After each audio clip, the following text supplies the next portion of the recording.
Poniendo más dura la cosa con la gente, maestro Zárate, ¿qué le parece? Yo creo, Carlos, que era previsible que frente a lo que plantea la reforma educativa hubiera resistencias realmente muy fuertes, muy duras de la coordinadora.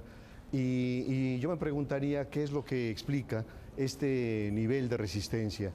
Y creo que tiene que ver con varias cosas. En primer lugar, el hecho de que la coordinadora es un movimiento que nació con causas nobles. Sus causas eran, por una parte, frenar el empobrecimiento de los maestros. Hay que recordar que en la década de los 80, particularmente en el gobierno del presidente Miguel de la Madrid, la economía no creció, fueron 6 años de crecimiento cero, y eso se tradujo en un empobrecimiento brutal para los trabajadores de la educación, que además tuvo una serie de consecuencias porque muchos de los profesores decidieron dejar las aulas y dedicarse al comercio informal, a manejar un taxi, un microbús, etcétera, porque los ingresos eran verdaderamente malos.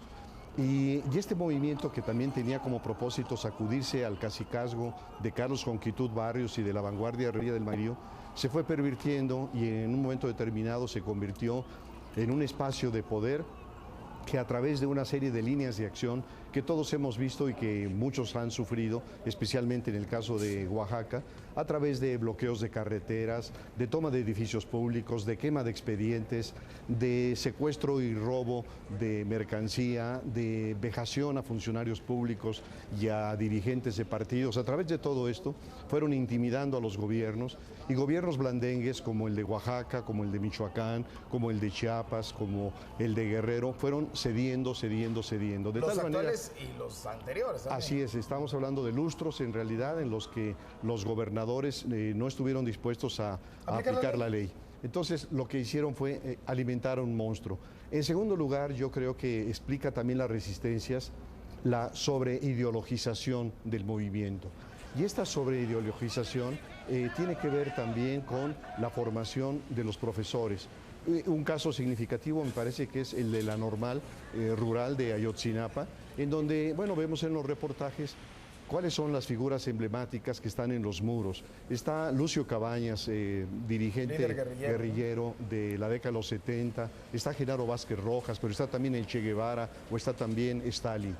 Esto quiere decir que en estas escuelas no solamente se les está preparando para ser docentes, sino también para armar la revolución. Entonces, muchos de ellos están en la convicción de que hay que hacer la revolución.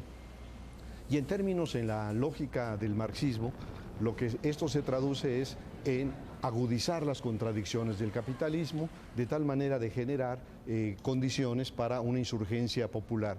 Y por eso vemos que estos grupos, igual que otros grupos radicales, plantean demandas, más demandas, y a veces los gobiernos ceden porque las demandas son justas. A lo mejor solicitan una escuela secundaria especial, alumbrado, en fin.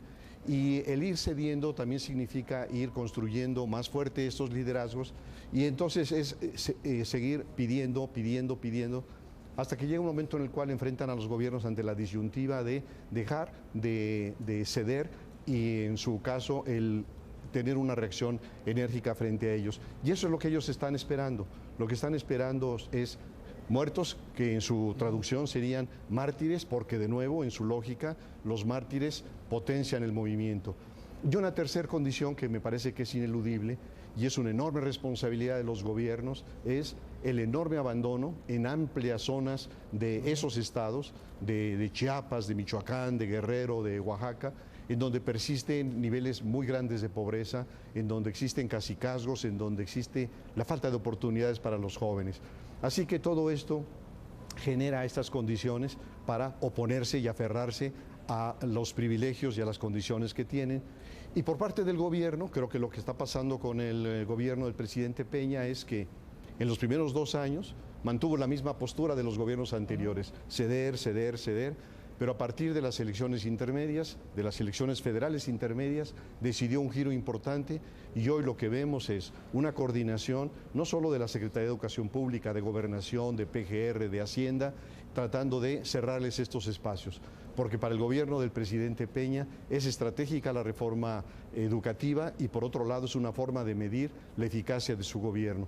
Así que lo que creo que tenemos que esperar en los próximos meses, y yo diría inclusive años, son resistencias muy grandes, quizá más violencia, porque es mucho lo que está en juego para una parte y para la otra. Muchísimas gracias, maestro Zárate, analista de Primero Noticias. El mundo